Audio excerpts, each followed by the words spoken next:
8 words. That's all it took. 8 words from a Canadian Prime Minister that unlocked $430 billion in trade deals, redirected 1.2 million barrels of oil away from American refineries, and quietly began dismantling the economic architecture the United States spent 75 years building. Donald Trump told Canada to crawl back. Canada didn't crawl. It called Japan.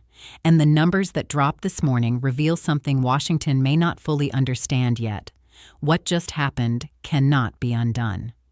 Stay with me, because in the next few minutes, you're going to see exactly how a trade dispute became a structural shift in global economic power, and why the most alarming part isn't what Canada did, but how fast they did it. I'm Alexandra Reed, April 23rd, Ottawa, Canada. The White House had just made an extraordinary demand. According to Reuters, Commerce Secretary Howard Lutnick told Canadian officials the United States wanted what he described as a financial commitment to fair trade principles before USMCA review talks could even begin. No dollar figure was specified. No definition of fair trade principles was given. Just pay an unspecified amount, then maybe we'll talk. The USMCA, it's worth noting, is not a favor America grants Canada. It is a binding legal treaty with an automatic review clause that requires participation from both sides. Trump turned a routine legal obligation into an entry fee. That same afternoon, Mark Carney walked into a press conference in Ottawa and said the 8 words that every financial publication on earth ran as their headline the following morning: "We are not taking instructions from the United States." Then he did something nobody in Washington saw coming. Within 24 hours, Canadian companies had begun redirecting and canceling purchase orders on American goods. Not over months, not over weeks. Statistics Canada released preliminary trade figures covering just the 72 hours following Carney's announcement. The number was $89 billion in American purchase orders, redirected or canceled in 3 days. If that figure doesn't stop you cold, consider what comes next, because the energy numbers tell a story that goes far deeper than any single trade dispute. Canada supplies 48% of all crude oil imported into the United States. That is not a minor trade category. That is the fuel running American factories, heating American homes, and moving American goods across the country.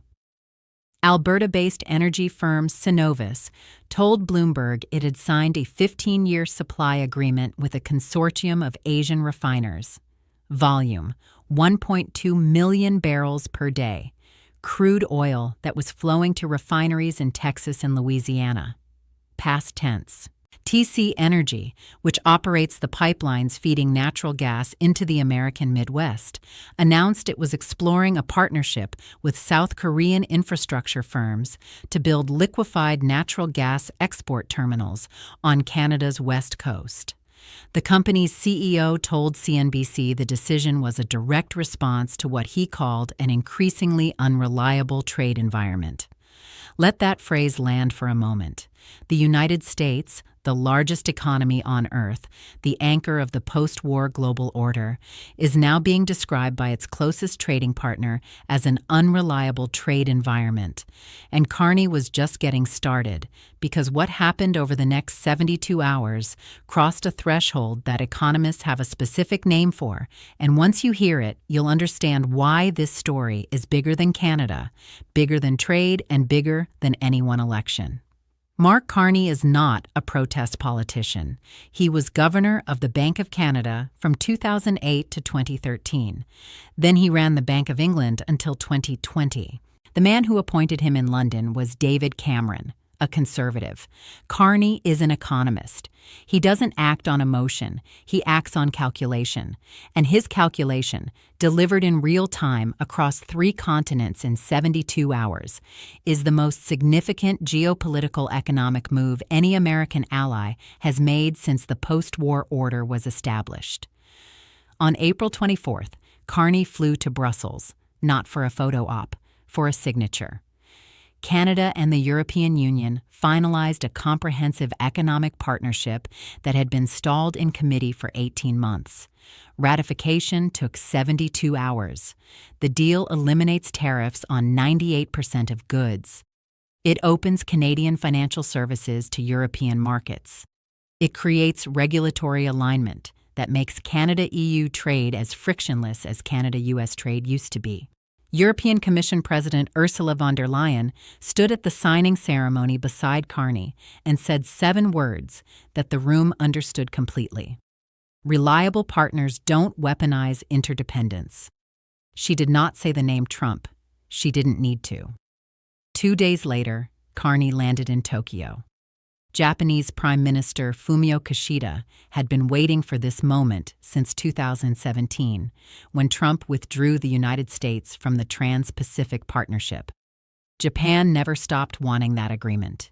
They needed a North American partner willing to commit. Canada just became that partner.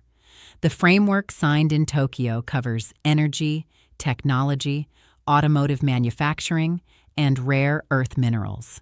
Japan gets secure access to Canadian lithium and cobalt. Canada gets Japanese investment in battery production and semiconductor fabrication. Add the numbers. The EU deal represents $240 billion in new trade access over 5 years. The Japan agreement adds another $190 billion. Combined, that is $430 billion, locked in, legally binding, and already in motion in 72 hours. To understand why this matters beyond the dollar figures, you need to understand what Carney actually learned and where he learned it.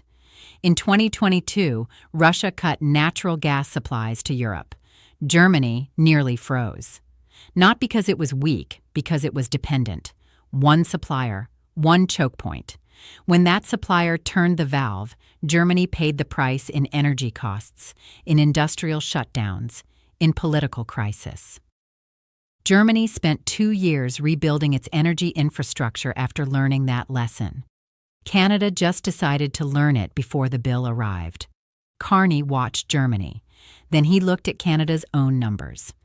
77% of Canadian exports were going to one country. That is not a trade relationship. That is a vulnerability. What he did in 72 hours was not a reaction to Trump's insults. It was an answer to a structural question he had been preparing to answer since before he took office. His campaign platform used one phrase repeatedly: de-risking from dependence. Everyone assumed he meant China.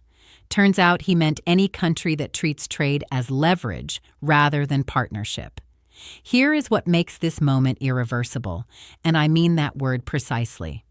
The supply chains being redirected right now, the LNG terminals being planned on Canada's west coast, the 15-year energy contracts being signed with Asian refiners. Those are not negotiating tactics. They are infrastructure. Infrastructure takes years to build and decades to replace. The automotive sector illustrates the cascade. Ford's Ontario plants assemble vehicles using parts that cross the U.S.-Canada border 8 times during production. Those supply chains depend on seamless, predictable trade. Toyota announced this week it was reviewing whether to consolidate production in Mexico or shift some Canadian operations to Japan. The review affects 63,000 jobs, and most of them are in Michigan, not Ontario. Canada is not punishing America. Canada is insuring itself. The outcome for American workers is identical either way.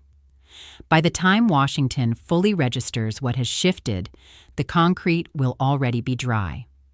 There is a phrase economists use for what just happened: irreversible structural adjustment.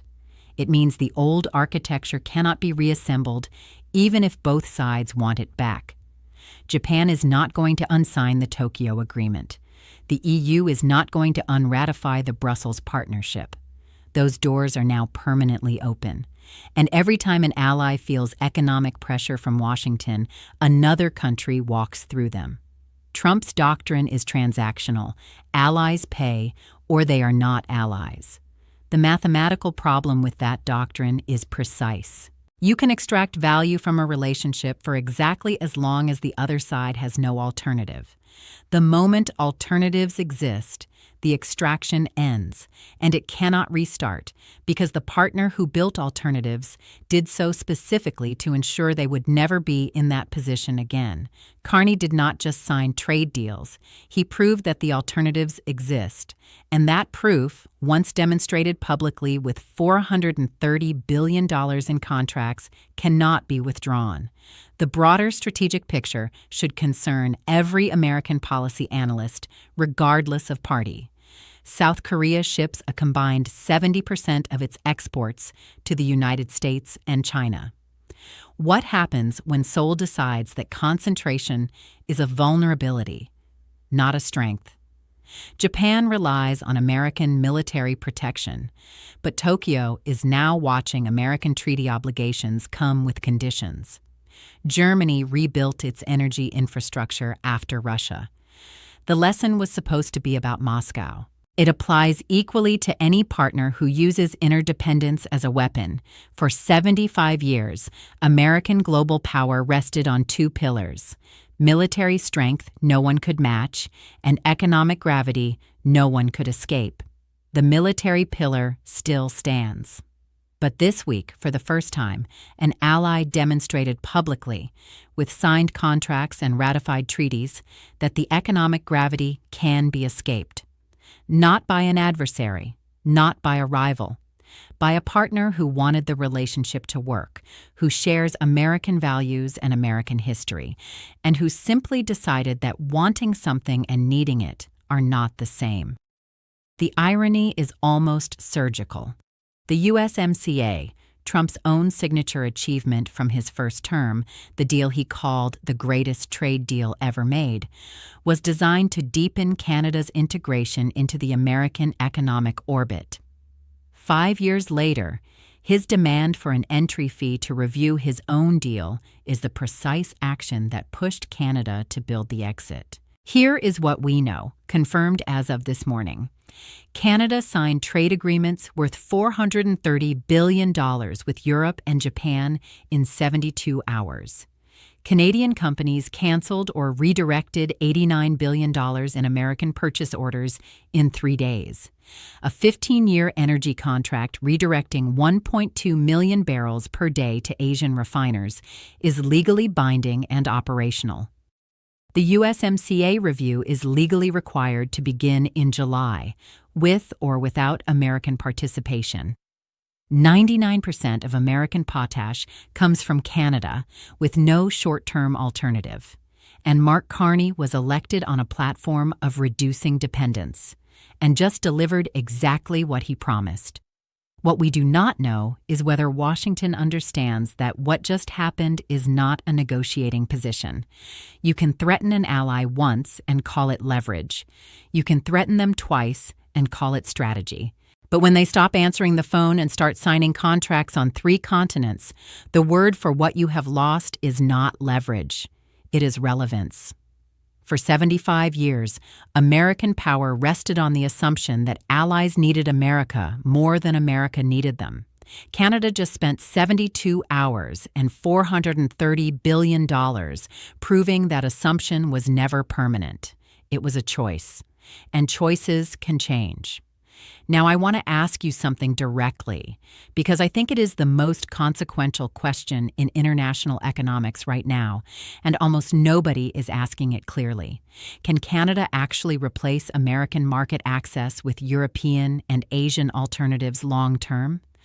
Or does geography, culture, and existing infrastructure quietly pull these trade flows back toward the United States over the next 2 to 3 years, regardless of what any politician signs?